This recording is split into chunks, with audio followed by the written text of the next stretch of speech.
మనసు నిండా అభిమానంతో ఆశీర్వదించవలసిందిగా మీ అందరికీ నేను విజ్ఞప్తి చేస్తూ ఉన్నాను.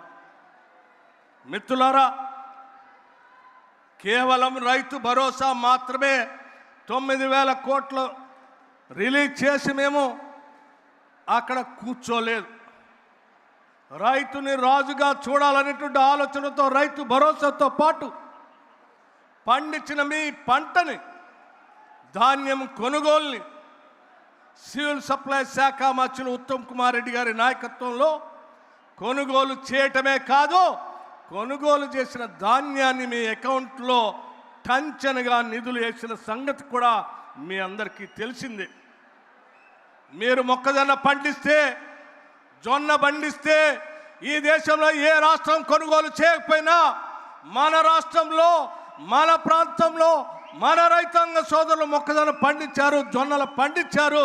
వాళ్ళ కొనుగోలు చేయకపోతే అన్యాయం అయిపోతారంటే మార్కెట్ నుంచి మొక్కజొన్నని, జొన్నల్ని వ్యవసాయ శాఖ మంత్రి గారు తుమ్మల నాగేశ్వరరావు గారు ముఖ్యమంత్రి గారు ఆదేశాలతో, కేబినెట్ ఆదేశాలతో పెద్ద ఎత్తున కొనుగోలు చేసి మీ అందరికీ డబ్బులు ఇచ్చిన సంగతి కూడా మీ అందరికీ తెలిసిందే. ఇది బహుశా మన పక్కనున్న రాష్ట్రంలో ఉన్నటువంటి మొక్కజొన్న పండించిన రైతులు కూడా నిన్న వచ్చి నాకు చెప్తా ఉన్నారు, దేశంలో ఈ మొక్కజొన్నను ఎవరు కొనుగోలు చేయలేదు, కేవలం తెలంగాణలో ఉన్న ప్రభుత్వం మాత్రమే కొనుగోలు చేసింది. అందుకే మీ అందరినీ మీరు పండించిన ఈ పంటని కొనుగోలు చేసి మీకు డబ్బులు ఇవ్వటమే కాదు, ఇప్పుడు మిగిలిన డబ్బులు కూడా ఈరోజు మొక్కజొన్నకు సంబంధించిన నిధులు కూడా వ్యవసాయ శాఖ మంత్రి గారు మార్కెట్ నుంచి మీ అకౌంట్లో వేసే కార్యక్రమాన్ని చేపట్టారు. అందుకే మీ అందరికి కూడా నేను విజ్ఞప్తి చేస్తూ ఉన్నాను, మీకోసం ఆలోచన చేసేటువంటి ప్రభుత్వం ఇది. రైతుల కోసం కేవలం రైతు భరోసాయే కాదు, కొనుగోలు ఒక్కటే కాదు, రైతు రుణమాఫీ 21,000 కోట్ల రూపాయలు లక్షలాది మంది రైతాంగ సోదరుల అకౌంట్లో వేసాం. ధాన్యం కొనుగోలు సంబంధించి బోనస్ పేరు మీద పెద్ద ఎత్తున నిధులు ఇచ్చాం. ఇన్సూరెన్స్ ఫార్మర్స్ సంబంధించి రైతాంగ సోదరులకి ఇన్సూరెన్స్ సంబంధించి రాష్ట్ర ప్రభుత్వం నిధులు కట్టింది.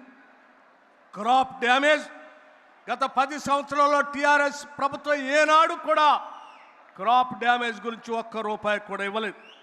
చివరికి బోనకల్ మండలంలో క్రాప్ డ్యామేజ్ జరిగితే ఆనాడు ఇక్కడికి వచ్చిన ముఖ్యమంత్రి ప్రకటించి వెళ్ళాడు తప్ప ₹1 కూడా ఇవ్వలేదు. మన ప్రజాప్రభుత్వం క్రాప్ డ్యామేజ్కి డబ్బులు ఇచ్చింది.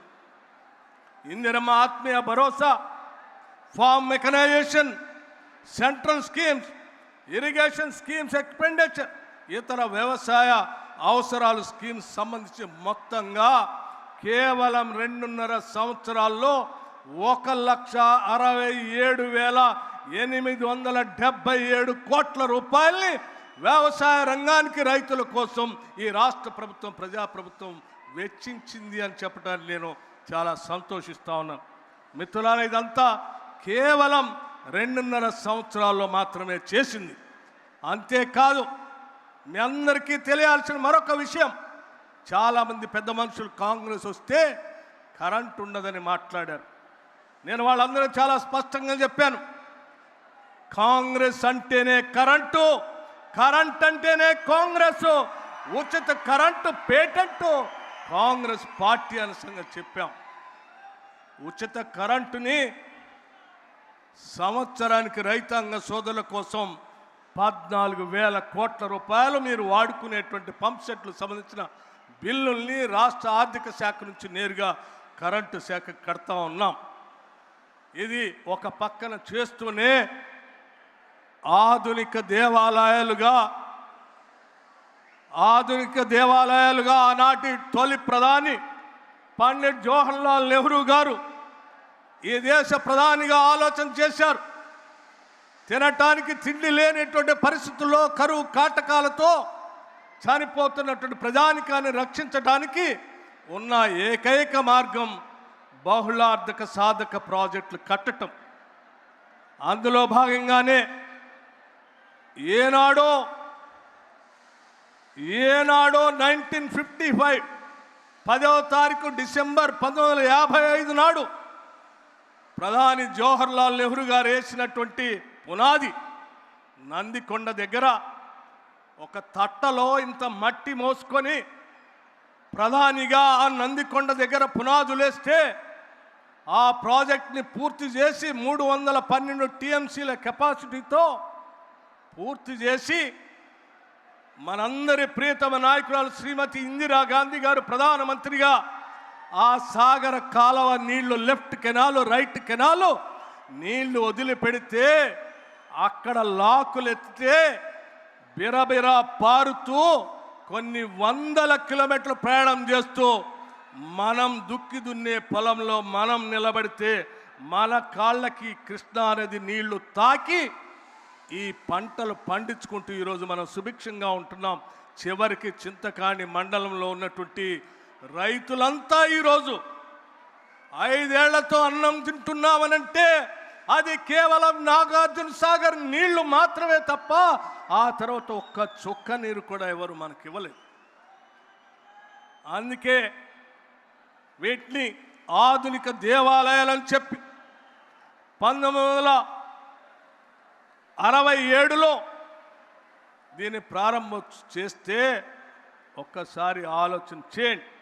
ఈనాటి వరకు కూడా కొన్ని వందల కిలోమీటర్లు ప్రయాణం చేస్తున్నా కూడా ఇరిగేషన్ ప్రాజెక్ట్తో పాటు పవర్ ప్రాజెక్ట్స్ డ్యామ్ కింద డ్యామ్కి లెఫ్ట్ సైడ్ రైట్ సైడ్ ఉంటే కూడా దాదాపు 59 సంవత్సరాలు అంటే ఒక 6 దశాబ్దాలు 60 సంవత్సరాలు చెక్కు చెదరలేదు ఆ ప్రాజెక్ట్.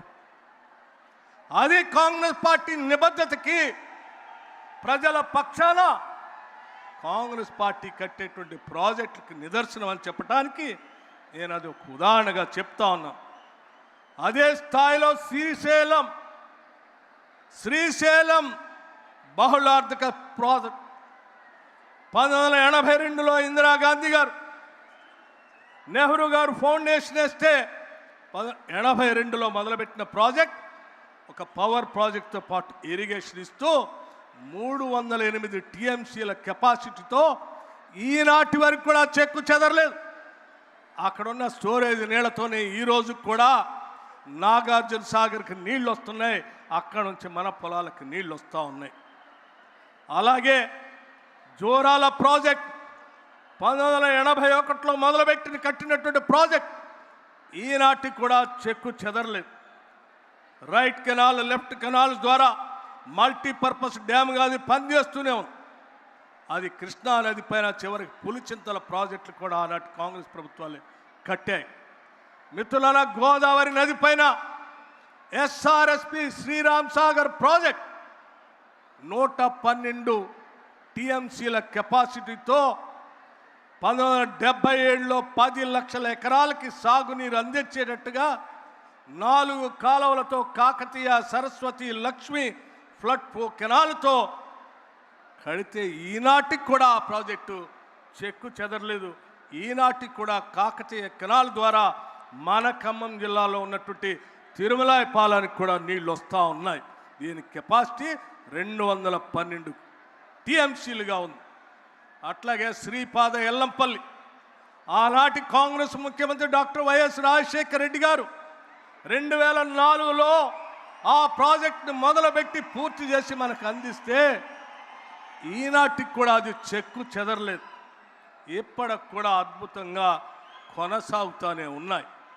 కానీ ఇన్ని వందల టీఎంసీల కెపాసిటీతో కొన్ని దశాబ్దాల క్రితం కట్టినటువంటి ప్రాజెక్టులు కూడా చెక్కు చెదరకుండా నీళ్లు అందిస్తూ ఉంటే ఈ రాష్ట్ర వనరులు సంపద తెలంగాణ రాష్ట్రానికి చెందాలనేటువంటి ఆలోచనతో ఇక్కడ ఉన్నటువంటి ప్రజల ఆత్మహత్యలు చేసుకుంటా ఉంటే మన అధినాయకురాలు సోనియా గాంధీ గారు ఆలోచన చేసి తెలంగాణ రాష్ట్రం ఇస్తే ఈ సొమ్మంతా మనకే చెందాలని ఆలోచన చేసి ప్రత్యేక రాష్ట్రం వస్తే బాగుపడతాం అనుకుంటే ఆ మాయమాటలు చెప్పి అధికారంలోకి వచ్చిన TRS party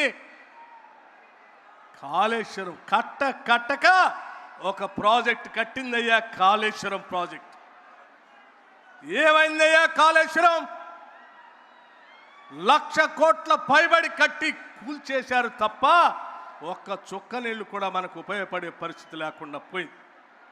doctor Babasaheb Ambedkar పేరు మీద ఆనాటి కాంగ్రెస్ ప్రభుత్వం మొదలుపెట్టినటువంటి ప్రాజెక్టు 38,000 కోట్లతో మొదలు పెడితే 11,000 కోట్ల రూపాయలు పూర్తి చేస్తే కేవలం మిగిలి ఉన్నటువంటి 27,000 కోట్లతో కంప్లీట్ చేస్తే 16.5 లక్షల ఎకరాలకి నీళ్లు, 7 జిల్లాలకి మంచినీళ్లు, హైదరాబాద్ ఇండస్ట్రీకి నీళ్ళు ఇచ్చేటువంటి ప్రాజెక్ట్ని 27,000తో అయిపోయేటువంటి 27,000 కోట్లతో అయిపోయేటువంటి ప్రాజెక్ట్ని పేరు మీద నిన్న ముఖ్యమంత్రి గారు రేవంత్ రెడ్డి గారు, ఉత్తమ్ కుమార్ రెడ్డి గారు ప్రజెంటేషన్ ఇచ్చినప్పుడు చూసాం. ఆ ప్రాజెక్టు 1,40,000 కోట్లకు పెరిగింది. ఎక్కడ 27,000 కోట్లు, ఎక్కడ 1,47,000 కోట్లు? పోనీ ఆ 1,47,000 కోట్లతోనైనా ఉందా ప్రాజెక్ట్ అంటే కూలిపోయి నీళ్లు లేనటువంటి పరిస్థితిలో ఈరోజు మనం బాధపడుతూ ఉన్నాం. ఆనాటి కాంగ్రెస్ ప్రభుత్వాలు కట్టినటువంటి ప్రాజెక్ట్, ఒక్కొక్క ప్రాజెక్ట్ టీఎంసీ కెపాసిటీ 100 టీఎంసీల పైన ఉంటే కూడా చెక్కు చెదరలేదు. కానీ మేడిగడ్డ, అన్నారం, సుందిళ్ళ, మేడిగడ్డ వచ్చి కేవలం 5 టీఎంసీలు, అన్నారం వచ్చి 10 టీఎంసీలు, లేకపోతే సుందిళ్ళు వచ్చి ఒక 8 టీఎంసీల కెపాసిటీలో ఉన్న ఈ ప్రాజెక్టులే కేవలం 10 టీఎంసీ లోపులోనే నీళ్లు మోయలేకుండా ఈ కొట్టుకొని పోయే పరిస్థితి వస్తే ఎంత దుర్వినియోగం చేశారో నిధులు ఒక్కసారి ఆలోచన చేయాల్సిందిగా యావత్ రాష్ట్ర రైతాంగ సోదరులందరికీ తెలియజెప్పడం కోసమే నేను ఈ లెక్కలు చెప్పానని మీ అందరికీ నేను సవినయంగా మనవి చేస్తూ ఉన్నాను. మిత్రులారా, ఆలోచన చేయండి. ఇంకా తగుదనమ్మా అని చెప్పి ఒక పెద్ద మనిషి హరీష్ రావు గారు బయలుదేరి అబద్ధాలన్నీ పోగేసి అవినీతి సొమ్ముతో పోగేసుకున్న సోషల్ మీడియాలో, లేకపోతే వాళ్ళు పెట్టుకున్నటువంటి నమస్తే తెలంగాణ పేపర్లో, లేకపోతే టీ న్యూస్లోనో నిన్న మొన్న వారి సోదరు చెప్తా ఉన్నారు. పాయనీర్ అనే ఇంగ్లీష్ పేపరు 188 కోట్లతో కొన్నారట. ఇటువంటి పత్రికల్లో తప్పుడు వార్తలు కాంగ్రెస్ ప్రభుత్వం మీద సృష్టించి ప్రజల్ని తప్పుదోవ పట్టించి ఇంకా ఏదో చేయాలని తాపత్రయపడుతున్నారు. తస్మాత్ జాగ్రత్త. ఇటువంటి వ్యక్తులు మళ్ళీ గ్రామాల్లోకి వస్తే ఈ రాష్ట్రం సర్వనాశనం అయిపోతుంది. ఎందుకంటే నేను చాలా స్పష్టంగా చెప్పదలుచుకున్నాను. మిత్రులారా, సీతారామ ప్రాజెక్ట్ ఇప్పుడు మన జిల్లాకు సంబంధించిన ప్రాజెక్ట్ తుమ్మల నాగేశ్వరరావు గారు చెప్పారు చాలా స్పష్టంగా. ఈరోజు మన ప్రభుత్వం వచ్చిన తర్వాత మీరు ఆనాడు ప్రాజెక్టు మొదలుపెట్టి గాలికి వదిలేసిపోతే, కాంగ్రెస్ ప్రభుత్వం వచ్చిన తర్వాత రాజీవ్ కెనాల్ అని ప్రత్యేకంగా డిజైన్ చేసి 100 కోట్లు పైబడి నిధులు కేటాయించి ఇవాళ లిఫ్ట్ చేస్తే ఆ నీళ్లు ఎన్ఎస్పి కెనాల్లోకి వచ్చి వైరా చెరువులోకి వచ్చి ఉపయోగపడేటట్టుగా తయారైనవి తప్ప వాళ్ళలాగా చేసి ఉంటే చాలా నష్టపోయేవాళ్ళు. ఇందిరాసాగర్, రాజీవ్ సాగర్ కేవలం 1,400 కోట్లతో అయిపోయేదాన్ని 24,000 కోట్లకు పెంచి అటు కాళేశ్వరం ప్రాజెక్ట్ని, ఇటు సీతారామ ప్రాజెక్ట్ని రాష్ట్ర ప్రజలపైన ఒక్క గోదావరి నదిపైనే దాదాపు 1,50,000 కోట్లు దోపిడీ చేసినటువంటి టీఆర్ఎస్ ప్రభుత్వం తిరిగి ఆనాటి ప్రభుత్వం తిరిగి మన మధ్యకు వచ్చి కట్టుకథలు చెప్పడం కోసం ప్రయత్నం చేస్తున్నారు. జాగ్రత్తగా ఉండాల్సినటువంటి అవసరం ఉందని మీ అందరికీ నేను మనవి చేస్తా ఉన్నాను. మిత్రులారా, ఈరోజు కాంగ్రెస్ పార్టీ అనేక కార్యక్రమాలు చేపట్టింది.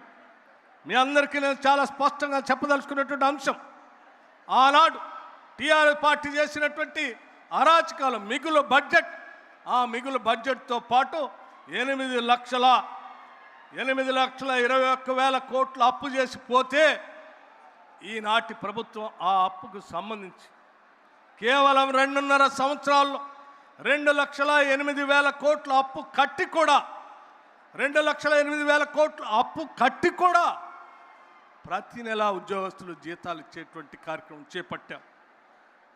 ఆనాడు ఉద్యోగస్తుల కోసం 10,000 కోట్ల రూపాయల బిల్లులు పెండింగ్ పట్టిపోతే ఈనాటి క్యాబినెట్ ముఖ్యమంత్రి రేవంత్ రెడ్డి గారి నాయకత్వంలో ఉన్నటువంటి క్యాబినెట్ ఆలోచన చేసి రాష్ట్రంలో పనిచేస్తున్న ఉద్యోగస్తుల బిల్లులన్నీ కూడా క్లియర్ చేయాలని నెలకి 2,000 లెక్క దాదాపు 6,000 కోట్ల రూపాయల్ని అప్పు కడుతూ కూడా వాళ్ళకి పెండింగ్ బిల్లులు క్లియర్ చేస్తూ మొదటి తారీఖు నాడే జీతాలు ఇచ్చే పరిస్థితుల్లో రాష్ట్ర ప్రభుత్వం పనిచేస్తూ ఉంది. ఈ అప్పు కడుతూనే ప్రతి నెల జీతాలు ఇస్తూనే పెండింగ్ బిల్లులు ఇస్తూనే ఆనాటి టిఆర్ ప్రభుత్వంలో ఉన్నటువంటి షాదీ ముబారక్ బంద్ చేయకుండా, కళ్యాణ్ లక్ష్మి బంద్ చేయకుండా వాటితో పాటు ఈరోజు కాంగ్రెస్ ప్రభుత్వం రూపాయి పోగేసి అనేక సంక్షేమ కార్యక్రమాలు చేపడుతూ ముందుకు పోతున్నాం. రైతు సంక్షేమంతో పాటు ఇందిరమ్మ ఇళ్లకి 4,50,000 ఇళ్లని ఒకటేసారి రాష్ట్ర ప్రభుత్వం శాంక్షన్ చేసింది. ఒక్కొక్క ఇంటికి 5 లక్షల రూపాయల లెక్క ఇస్తూ ఈ దేశ చరిత్రలోనే ఏ రాష్ట్రం కట్టలేనటువంటి ఇళ్లని ఈరోజు మనం కడతా ఉన్నాం. అట్లాగే 1,06,00,000 కుటుంబాలకి ఓ పక్క అప్పు జీతాలు చేస్తూ కూడా 1,06,00,000 కుటుంబాలకి సన్నబియ్యం అదనంగా ఇస్తూ ఉన్నాం. మనం వచ్చిన తర్వాత 53 లక్షల కుటుంబాలకి ఉచిత కరెంటు, 200 యూనిట్లు ఫ్రీ పవర్ ఇస్తూ ఉన్నాం. వాళ్ళు చేసిన అప్పులు కడుతూనే, అట్లాగే వారు చేసిన అప్పులు కడుతూనే 5 లక్షల నుంచి 10 లక్షల వరకు రాజీవ్ ఆరోగ్యశ్రీ పథకాన్ని పెంచాం. వారు తెచ్చినటువంటి అప్పులకి వడ్డీలు కడుతూనే 5 లక్షల నుంచి 10 లక్షల వరకు వడ్డీ లేని రుణాల పథకాన్ని పెంచాం. వారు చేసిన అప్పులకి వడ్డీలు అసలు కడుతూనే ఉచిత బస్సు మహిళల కోసం ఏర్పాటు చేశాం. వారు తెచ్చిన అప్పుకి అసలు వడ్డీ కడుతూనే అదనంగా కొత్త రేషన్ కార్డుని రాష్ట్ర వ్యాప్తంగా ఇచ్చాం. వారు తెచ్చిన అప్పుకి వడ్డీ అసలు కడుతూనే రాష్ట్ర వ్యాప్తంగా ఉన్నటువంటి విద్యార్థులకి డైట్ ఛార్జెస్ 40% పెంచాం. 200% కాస్మెటిక్ ఛార్జెస్ పెంచాం. వారు చేసిన అప్పులకి వడ్డీ అసలు కడుతూనే రాష్ట్ర వ్యాప్తంగా ఉన్నటువంటి మన బిడ్డలు చదువుకోవటానికి కుల మతాలకు అతీతంగా ఒక ఉమ్మడి కుటుంబంలాగా ఉండాలని ముఖ్యమంత్రి దార్శనికతతో young India integrated residential schools ఒక్కొక్క స్కూల్ 200 కోట్లతో 100 స్కూల్స్ని రాష్ట్రంలో మొదలుపెట్టాం. తెలంగాణ పబ్లిక్ స్కూల్స్ మొదలుపెట్టాం. స్కిల్స్ యూనివర్సిటీ మొదలుపెట్టాం. ఇవి కాకుండా 27 లక్షల మంది ప్రభుత్వ పాఠశాలలో చదువుతున్న విద్యార్థులకి మధ్యాహ్నం ఉదయం పూట అల్పాహారంతో పాటు ఒక గ్లాసు పాలు